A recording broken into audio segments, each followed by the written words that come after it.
Stéphane, on revient à l'actualité de cette nuit. On quitte un peu le week-end et on quitte un tout petit peu la région, mais pas pour aller très très loin, parce qu'on va parler bien de ce qui se passe du côté de l'Euphrate. On est à quelques kilomètres maintenant de la frontière irakienne. Stéphane, avant de parler des développements de cette nuit entre les Américains et les Russes, peut-être un mot pour resituer un peu ce conflit. Qui se bat contre qui et pourquoi de ce côté de l'Euphrate? Oui, bien sûr, Jim. Imaginez deux armées.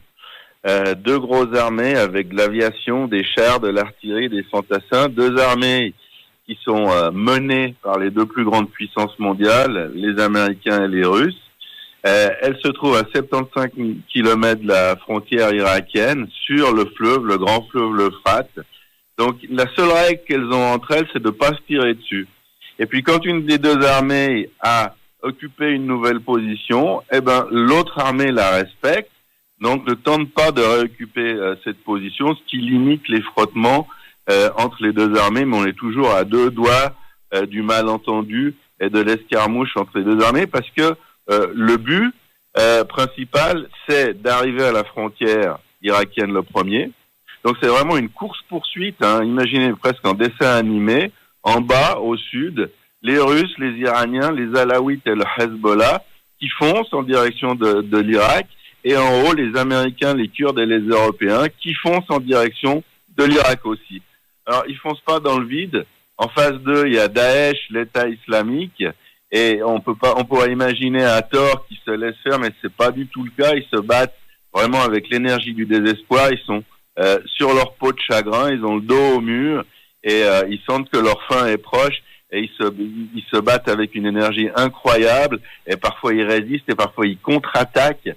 Et j'ai vu des images dernièrement que Pervers nous a envoyées, où on voit ces combattants suicides qui bourrent une voiture ou un char avec 50 kilos d'explosifs et qui vont se faire sauter au milieu des chars adverses. C'est assez impressionnant. Et donc, ne croyons pas qu'ils avancent comme dans du beurre. Ils sont les Américains, appelons-les comme ça, et les Russes sont à 10 kilomètres les uns des autres. Ces deux grosses armées à 10 kilomètres les uns des autres, c'est rien du tout. Et puis donc à 75 kilomètres de la frontière irakienne. Alors à part arriver à la frontière, Jim, ils veulent aussi s'emparer des champs pétrolifères. C'est ce qui a été fait cette nuit, c'est pour ça qu'on ouvre là-dessus. La coalition américaine s'est emparée des champs pétrolifères d'Omar, parmi les plus importants de la région, en tout cas de Syrie. Et puis de l'autre côté du fleuve, alors les Russes se sont emparés du village de Al-Kouriya. Et pour les auditeurs, on va dire que maintenant, au moment où nous parlons, dans un tout petit village qui s'appelle Diban, ont lieu des combats extrêmement féroces entre la coalition russe et l'État islamique. Et c'est cette bataille de Diban, ce village peut-être de 3 ou 5 000 habitants, qui est en train de jouer un rôle majeur dans tout l'affrontement et qui va irradier sur tout le Moyen-Orient, Jim, parce que c'est la clé d'une des deux routes stratégiques. Si les Russes parviennent à prendre Diban, les Américains pourront pas le prendre et devront faire un énorme détour pour tenter de couper ces routes stratégiques que l'Iran veut emprunter dans la fabrication de son fameux corridor chiite ou corridor iranien. Donc la clé, le point d'achoppement, c'est cette bataille qui a lieu en ce moment même à 10 kilomètres de l'endroit où se trouve notre reporter de guerre, Pervers et Mal. Donc on va continuer toute la journée à vous informer de ce qui se passe là-bas aussi. C'est très très important.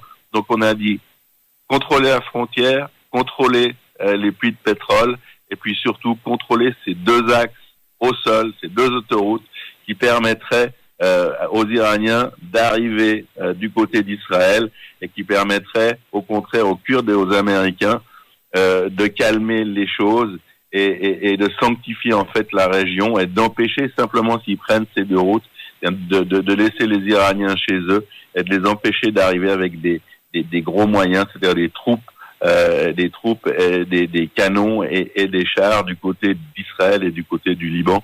C'est ce qui se passe maintenant dans ce petit village de Diban, Jim. Stéphane, la transition, elle est toute faite. Vous l'avez faite parce que c'est difficile de parler du Moyen-Orient, de toutes ces routes stratégiques sans parler de l'Iran et de l'impact que ça peut avoir sur votre pays, sur l'État d'Israël. Stéphane, justement, en quoi est-ce que ces routes stratégiques, c'est une menace concrète pour l'État d'Israël ? D'abord, il faut pas oublier que l'Iran, chaque jour, elle déclare son intention de nous éradiquer, de nous supprimer de la surface de la Terre. Alors quand on a en adversaire qui compte 73 millions d'habitants, qui est pas un pays sous-développé, qui est un pays qui a une technologie, une industrie d'armement, il faut prendre ce genre de menace au sérieux. Et puis l'Iran, pour répondre directement à votre question, est dangereux sur 3 plans. Le premier plan, c'est le plan stratégique, parce que l'Iran développe des missiles, l'Iran développe la bombe atomique, même si, à cause de l'accord avec les 5+1, ils ont dû s'arrêter pendant une dizaine d'années, mais les recherches continuent, notamment le développement de missiles balistiques. Et puis, ils développent, ils déploient et ils fabriquent en Syrie et au Liban des missiles et des armes. Dernièrement, il y a à peu près un mois, le Khel Avir, l'armée de l'air israélienne, a dû bombarder une fabrique de missiles Fateh. Ce sont des missiles qui ont quand même 200 kilomètres de portée et qui peuvent menacer, outre Metula, bien entendu, des villes comme Haïfa et presque arriver à Tel Aviv. Et ces missiles que les Iraniens fabriquent ont tout à fait la capacité de toucher n'importe quel point d'Israël.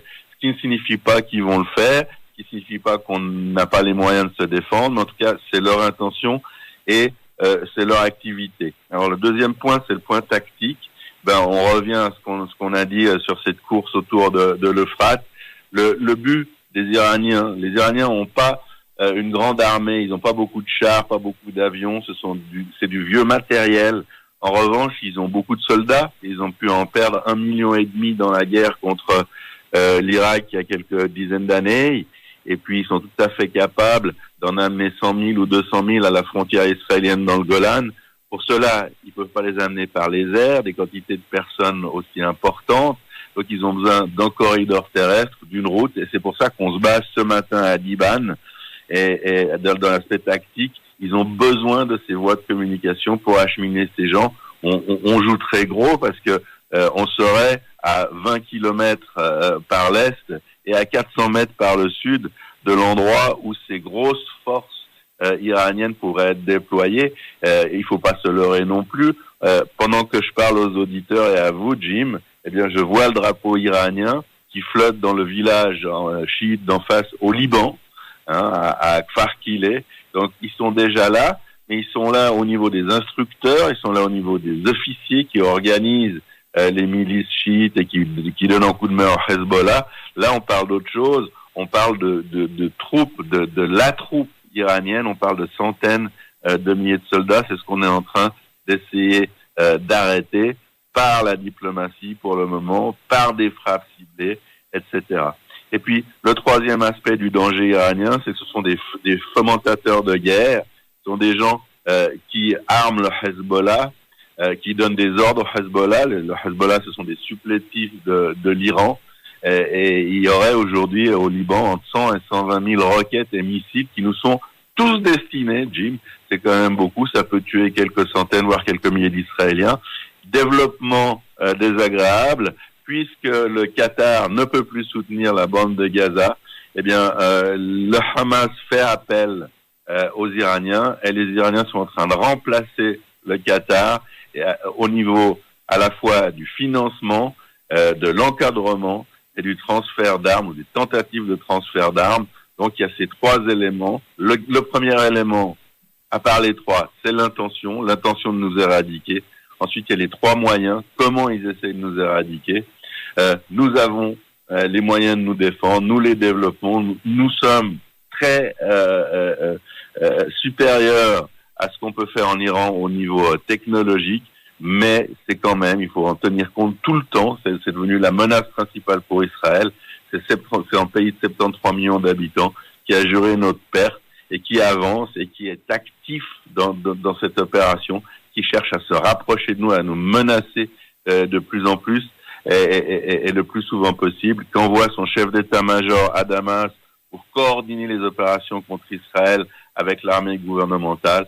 Donc voilà principalement ce à quoi on s'occupe à l'état-major de Tsahal, également dans le gouvernement israélien, et également les analystes stratégiques, et on va voir ce qui se passe sur le terrain le plus souvent possible pour vous informer, vous, en Belgique, le plus précisément possible et avec des informations, bien entendu, de première main, Jim.